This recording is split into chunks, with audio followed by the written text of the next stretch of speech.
No musician has this sort of solo commitment that strong. Müziği batılı dinleyicisinin konforunu parçalamak için kurgulamıştır. Yani adeta bir sabotajcı gibi huzursuz bir yere iter sizi. Hiçbir zaman durmayacak bu ülke diyor. Bunu bilmeniz lazım. I think he realized that there is not much time.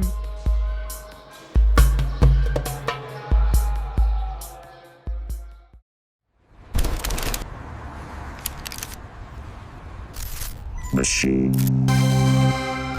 Machine.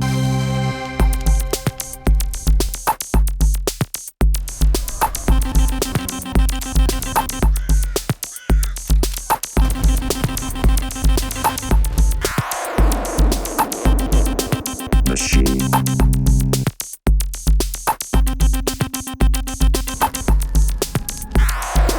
Machine. Machine.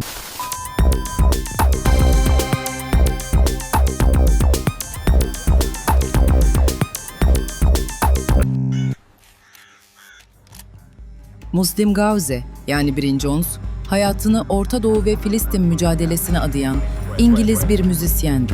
Kalbi Orta Doğu'daydı ama İngiltere'den neredeyse hiç dışarı çıkmadı. Daima tek başına stüdyodaydı ve bazıları hala yayımlanmamış olan yüzlerce albüm yaptı. Elektronik ve deneysel türlerdeki albümleri Orta Doğu'nun sesleriyle doluydu. Geçirdiği bir enfeksiyon sonucu hayatını kaybettiğinde yalnızca 37 yaşındaydı. Tüm dünyadan müzisyenlere ilham verdi. Onu hayranlıkla sevenler de, tartışanlar da çok oldu. 2025 yılında Filistin mücadelesi dünyayı ikiye bölerken meselesi yeniden gündeme geldi. Onu yayıncısı ve en yakın arkadaşı Hertian Hobein'e ayrıca müziklerinin bir kısmını adadığı, Türkiye'den kendisini takip eden isimlere sorduk.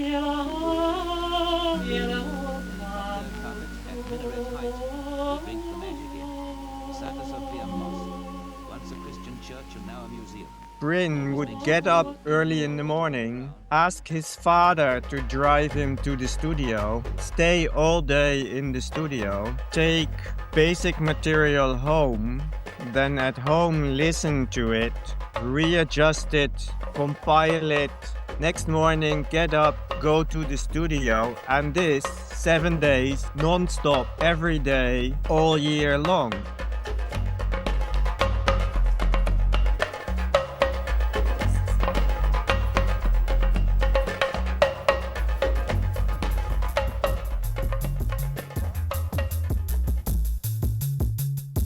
If you do nothing else, it is almost like in the ancient traditions of handcraft, you get a level of commitment and perfection, and this was all he did. And if he wasn't making music, he was thinking about titles.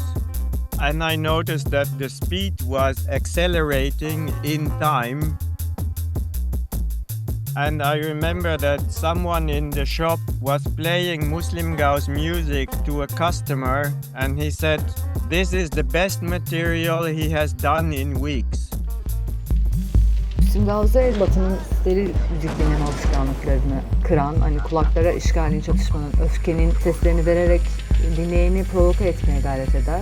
Müziğine ne tam olarak ambient, ne endüstriyel, ne de dans pistlerine uygun bir tekno müziği diyemeyiz. Aksine bunların hepsinden parçalar alıp çatışmalı bir ses dünyası kurgular. Nötr kalma ihtimalini de yok eden bir figür aslında dinleyici olarak size. Bu anlamda hani Batı elektronik müziğinin kulüp müziği ya da arka plan ambient yani formuna saldırdığını söyleyebiliriz. Onu politikleştirdiğini söyleyebiliriz. Bu tavır önemli çünkü Batı popüler kültürünün çoğu zaman silikleştirdiği bir Filistin meselesini, emperyalizm eleştirisini ya da sömürgecilik karşıtı söylemleri doğrudan gündeme getiren bir isim Muslim Gauze.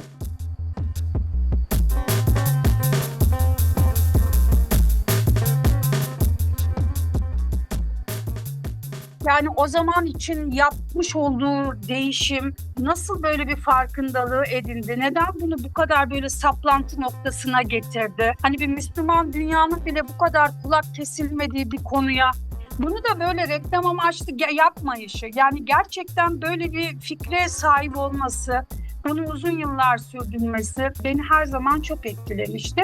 O yüzden albümlerinin uzun süre ben peşine düştüm. The United States of Islam çok ses getiren bir albümü olmuştu. Hem elektronik müzikler kullanıyordu hem de aynı zamanda ezan sesleri. Sonra devamında Kur'an ayetleri, sonra Mısırlı kadınların yerel sesleri. Yani müziğin içine o kadar çok etnik öge yerleştirilmişti ki haliyle bir süre sonra ilgisinden çıkamıyorsunuz. Garip bir böyle büyüsü, girdabı vardır Müslüm Gavs'ın.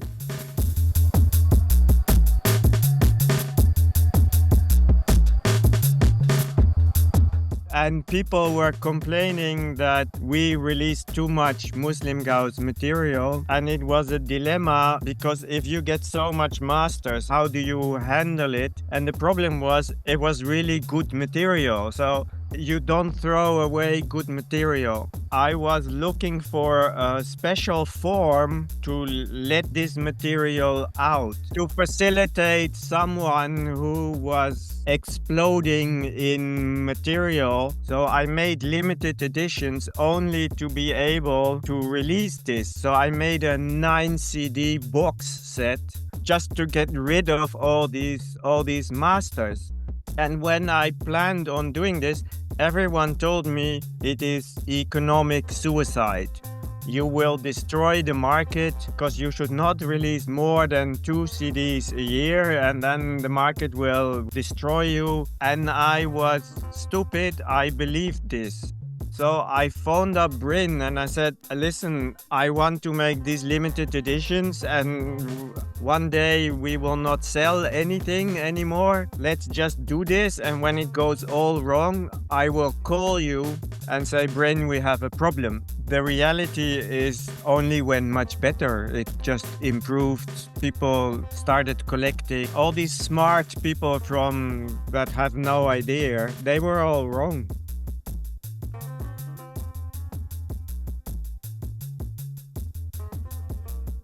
Ama işte tam da bu noktada bir kritik başlıyor. Brian Jones'un Filistin'e hiç gitmemesi, hani Filistin'e dair olan tutkusu romantize edilmiş ve dışarıdan bir tahayyüle mi dayanıyor sorusunu akla getiriyor. Yani oralara hiç gitmemiş bir batılı olarak Filistin'i kendi hayal gücünden yeniden kurgulamış bir müzisyen Brian Jones.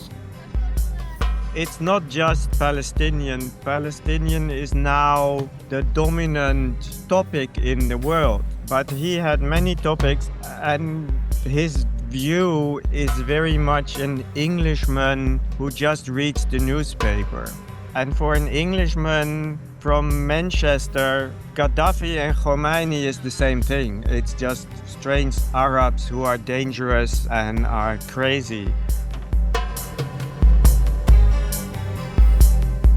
Ona göre yeryüzünde hiçbir Yahudinin şimdiki Filistin topraklarında yeri yok. Bu konuda çok net bir adam. Şimdi onun gibi bir tavır koyan da olmadığı için Müslüman coğrafyada, Müslümanların her ayaklanmalarında 60'lı yıllarda tüm böyle mitinglerde albüm kapakları ellerde dolaştırılıyor Müslüman gençlik tarafından. Yani ne kadar Müslüman grup varsa sadece yanında onu görüyor böyle müzikal anlamda, entelektüel anlamda. O kadar sabit ve net bir duruşu var ki ne ezan kullanması, ne ayet kullanması. Müslüm Gavs ya bu çocuk kafir işleri yapıyor diyen hiç kimse yok.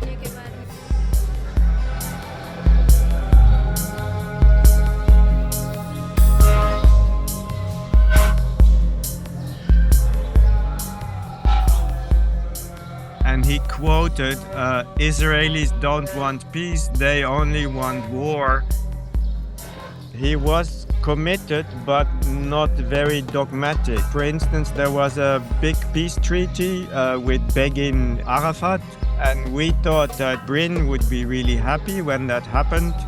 And then we got the master with the title Betrayal. Müziğiyle, yaptığı işle savunduğu kitle arasında bir korelasyon olmadığını biliyordu. Bugün Orta Doğu toplumlarının ya da Müslüman coğrafyanın ya da Doğu'nun diyelim müzik radarına girecek bir tarzı yok. İşte albüm kapaklarındaki görseller, parça isimlerindeki hani militan göndermeler, hani bir noktadan sonra politik bir fanteziye mi dönüşüyor acaba gibi bir soru geliyor akıllara. yani bu Batı'nın Doğu'ya bakışını ters yüz etmek isterken aslında Doğu'yu yeniden kendi kurgusuna mı sıkıştırıyor acaba gibi bir risk de taşıyor. Yani onun müziği bir direniş çağrısı olduğu kadar bir temsil krizine de yol açıyor böylelikle. Dinlediğiniz şey sonuç itibariyle gerçek Filistin değil, Jones'un inşa ettiği, tahayyül ettiği bir Filistin. Bu nedenle Müslüm Gavze'nin sadece cesur politik bir sanatçı diye yüceltmek yerine hani onu sınırlarını ve kör noktalarını da tartışmak gerekir belki.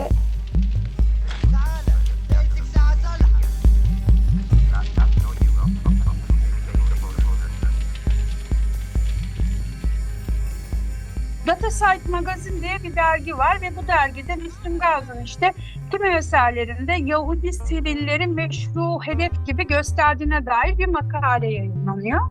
Mesela Yahudi halkının yeryüzünde bir yeri olmadığını ima ettiğini düşündüklerini söylüyorlar.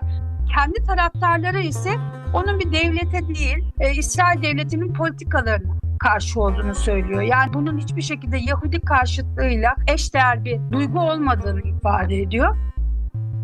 Çünkü enstrümantal ve soyut bir müzik yapıyor. Yani sadece albüm kapağıyla, şarkı isimleriyle bu kadar büyük bir etki yaratacağını düşünmüyor.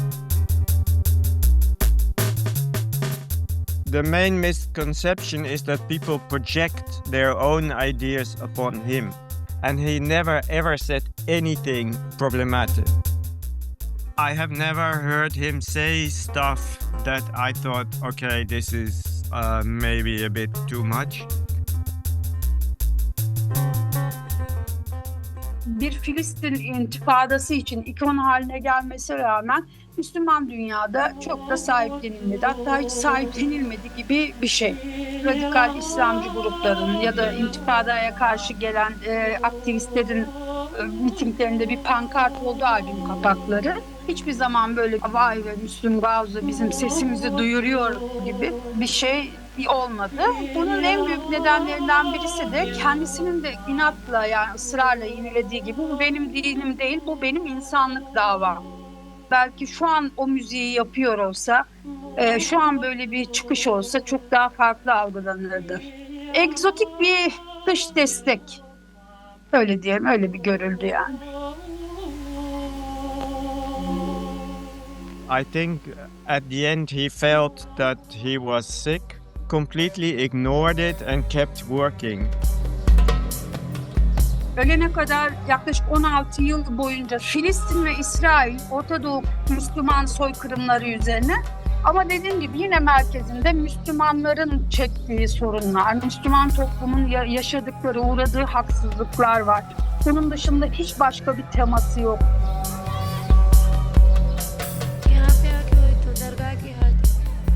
Ama dediğim gibi her zaman dini değil, politik bir duruştur Brian Jones'un. Yani bunun çok iyi anlaşılması lazım. Bugün dünyada da bu duruşu görüyoruz. Bence temellerini atan birisidir. Yani tüm dünyanın bir uyanışını görüyoruz. Burada tema din değil yani Filistin halkına yapılan bir haksızlık. Hiçbir zaman durmayacak bu ülke diyor. Bunu bilmeniz lazım. Bunun için gereken önlemi almanız lazım. Onun böyle yılları aşan bir öngörüsü de var. Hamaseti bırak, ticareti kes. Hamaseti bırak, ticareti